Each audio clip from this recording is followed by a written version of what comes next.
ಹೊಳೆನರಸೀಪುರ ಪಟ್ಟಣದ ಸರ್ಕಾರಿ ಶುಶ್ರೂಷಾ ಮಹಾವಿದ್ಯಾಲಯದ ಆವರಣದಲ್ಲಿ ಬುಧವಾರ ವಲಯ ಅರಣ್ಯಾಧಿಕಾರಿಗಳ ಕಚೇರಿ ಸಹಯೋಗದಲ್ಲಿ ವಿಶ್ವ ಪರಿಸರ ದಿನಾಚರಣೆ ವೇದಿಕೆ ಕಾರ್ಯಕ್ರಮ ಆಯೋಜನೆ ಮಾಡಲಾಗಿತ್ತು.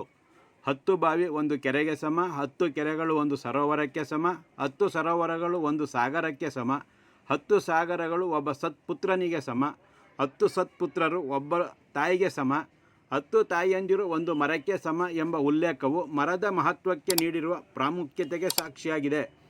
ಆದ್ದರಿಂದ ಗಿಡ ಮರಗಳನ್ನು ರಕ್ಷಿಸಿ ಪೋಷಿಸಬೇಕಾದ್ದು ನಮ್ಮ ದಿನನಿತ್ಯದ ಕಾರ್ಯವಾಗಬೇಕಿದೆ ಎಂದು ಕೃಷಿ ಇಲಾಖೆ ಸಹಾಯಕ ನಿರ್ದೇಶಕಿ ಸಪ್ನಾ KH ಸಲಹೆ ನೀಡಿದರು. ಓರ್ವ ವ್ಯಾಪಾರಿ ಅಥವಾ ಮರ ಕೆಲಸಗಾರ ಮರದ ಮೌಲ್ಯವನ್ನು ಅದರ ಮರ ಬಳಕೆಯ ಅಥವಾ ಉಪಯೋಗದ ಬಗ್ಗೆ ಅರಿತು ಬೆಲೆ ನಿಗದಿ ಮಾಡುತ್ತಾರೆ.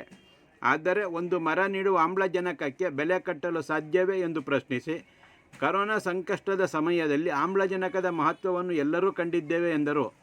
ಮರಗಳನ್ನು ಬೆಳೆಸುವುದರಿಂದ ಭೂಮಿಯ 10 ಸೆಂಟಿಮೀಟರ್ ಮಣ್ಣು ಕೋಟಿ ರೂಪಾಯಿ ನೀಡಿದರೂ ಪಡೆಯಲು ಸಾಧ್ಯವಾಗುವುದಿಲ್ಲ. ಅಷ್ಟು ಫಲವತ್ತತೆ ಹೊಂದಿರುವ ಮಣ್ಣಿನ ಸವಕಳಿಯನ್ನು ತಡೆಯಲು ಸಾಧ್ಯವಾಗುತ್ತದೆ ಮತ್ತು ಅಂತರ್ಜಲ ಹೆಚ್ಚಿಸುತ್ತದೆ ಎಂದರು. ಬ್ರಹ್ಮಗಿರಿಯ ಹುಲಿಗೂ ಬೆಂಗಳೂರಿನ ನೀರಿಗೂ ಎತ್ತಲಿನತ್ತ ಸಂಬಂಧವೆಂದು ಜನ ಮಾತನಾಡುತ್ತಾರೆ. ಆದರೆ ಹುಲಿಗಳು ಇಲ್ಲವೆಂದರೆ ಸಸ್ಯಾಹಾರಿ ಪ್ರಾಣಿಗಳು ಹೆಚ್ಚಿ ಗಿಡಗಳನ್ನು ತಿಂದು ಕಾಡಿನ ಬೆಳವಣಿಗೆಗೆ ಮಾರಕವಾಗುತ್ತದೆ. ಮರಗಳು ಇಲ್ಲದೆ ಮಳೆಯಿಲ್ಲ, ಮಳೆಯಿಲ್ಲದೆ ನೀರಿಲ್ಲ. ಆದ್ದರಿಂದ ಆಹಾರ ಸರಪಳಿಯ ಸಲುವಾಗಿ ಎಲ್ಲ ಪ್ರಾಣಿ ಪಕ್ಷಿಗಳ ರಕ್ಷಣೆ ಅಗತ್ಯವಾಗಿದ್ದು, ಭಾರತ ದೇಶಕ್ಕೆ 33% ಅರಣ್ಯ ಪ್ರದೇಶ ಅಗತ್ಯವಿದ್ದು ಈಗ 19% ದಾಖಲೆಯಲ್ಲಿ ಇದೆ. ಆದರೆ ಈಗ 14% ಮಾತ್ರ ಅರಣ್ಯವಿದ್ದು, ಇದರಿಂದಾಗಿ ಹವಾಮಾನ ವೈಪರೀತ್ಯದಿಂದಾಗಿ ಕಾಲಕಾಲಕ್ಕೆ ಬರುತ್ತಿದ್ದ ಮಳೆ ಯಾವಾಗಲೂ ಬರುತ್ತೆ. ಇದರಿಂದಾಗಿ ಜಲ ಹಾಗೂ ಆಹಾರಕ್ಷಾಮ ಉಂಟಾಗಿ ಬೆಲೆ ಏರಿಕೆಯಾಗಿದೆ ಎಂದು ತಿಳಿಸಿ ಹಲವಾರು ಉಪಯುಕ್ತ ವಿಷಯಗಳು ಮತ್ತು ಮಾಹಿತಿಯನ್ನು ನೀಡಿದರು. ತಾಲೂಕು ಪತ್ರಕರ್ತರ ಸಂಘದ ಅಧ್ಯಕ್ಷರಾದ HV ಸುರೇಶ್ ಕುಮಾರ್, ಪ್ರಾದೇಶಿಕ ಅರಣ್ಯ ಇಲಾಖೆಯ ವಲಯ ಅರಣ್ಯಾಧಿಕಾರಿ ದಿಲೀಪ್ ಕುಮಾರ್ PC ಇತರರು ಮಾತನಾಡಿದರು. ವೇದಿಕೆಯಲ್ಲಿ ಶುಶ್ರೂಷಾ ಮಹಾವಿದ್ಯಾಲಯದ ಪ್ರಾಂಶುಪಾಲರಾದ ಚಂದ್ರಶೇಖರ್ ಹಡಪದ, ತೋಟಗಾರಿಕೆ ಇಲಾಖೆಯ ಸಹಾಯಕ ನಿರ್ದೇಶಕ ರಘು, ಶುಶ್ರೂಷಾ ಮಹಾವಿದ್ಯಾಲಯದ NSS ಘಟಕದ ಸಂಚಾಲಕಿ ಶೈಲಜಾ, ಉಪವಲಯ ಅರಣ್ಯಾಧಿಕಾರಿಗಳಾದ ಪ್ರದೀಪ್ HC, ನವೀನ್ ಹಾಗೂ ಕುಮಾರಸ್ವಾಮಿ, ಉಪನ್ಯಾಸಕರಾದ ಸರಸ್ವತಿ, ಕ್ಲಿನಿಕಲ್ ಇನ್ಸ್ಪೆಕ್ಟರ್ ಸೋಮಶೇಖರ್ ಹಾಗೂ ವಿಜಯ್ ಕುಮಾರ್ ಹಾಗೂ ಇತರ. ಮುಂದಿನ ಒಂದು ಜನರೇಷನ್ಗೋಸ್ಕರ ಏನೇನನ್ನು ಪ್ರಾಪರ್ಟಿ ಮಾಡ್ತೀವಿ, ಮಕ್ಕಳಿಗೆ ಒಳ್ಳೆಯ ಒಂದು ವಿದ್ಯಾಭ್ಯಾಸವನ್ನ ಕೊಡಿಸ್ಬೇಕು ಅಂತ ಅಂದ್ಬಿಟ್ಟು ವಿದ್ಯಾಭ್ಯಾಸವನ್ನ ಕೊಡಿಸ್ತಾ ಇದೀವಿ. ಆದ್ರೆ the best gift we can give for the next generation is just trees.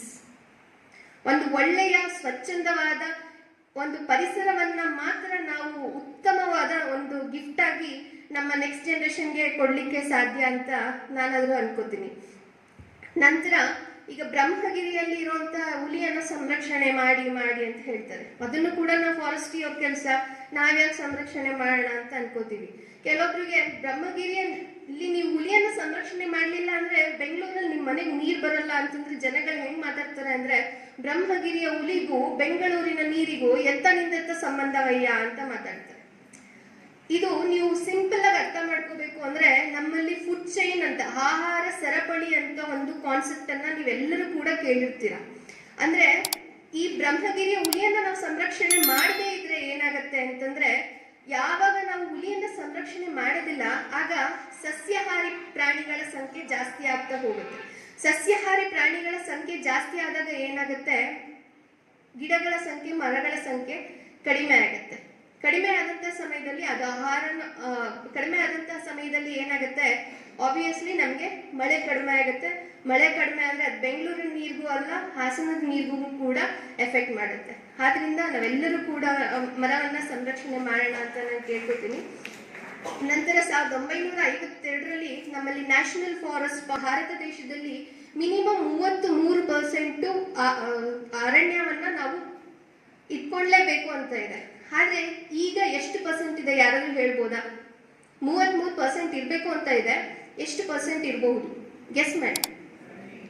19% ಇದೆಲ್ಲನೂ ಕೂಡ ನಾವು ಬುಕ್ಕಲ್ಲಿ ಓದುವಂತಹ ಒಂದು ಫಿಗರ್ ಆಗಿದೆ. ಈಗ ಸೆನ್ಸಸ್ ರೀಸೆಂಟ್ ಆಗಿ ಆಗಿಲ್ಲ, ನನ್ನ ಪ್ರಕಾರ ಒಂದು 14%ಗೆ ಬಂದಿರ್ಬೋದು ಅಂತ ಹೇಳ್ಕೊತೀನಿ.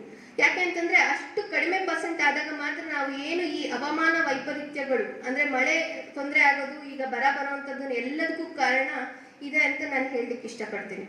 ಆಗಿನ ನಮ್ಮ ಪೂರ್ವಜರು ಹೇಳ್ತಾ ಇದ್ರು, ಗಂಗಾ ಸ್ನಾನ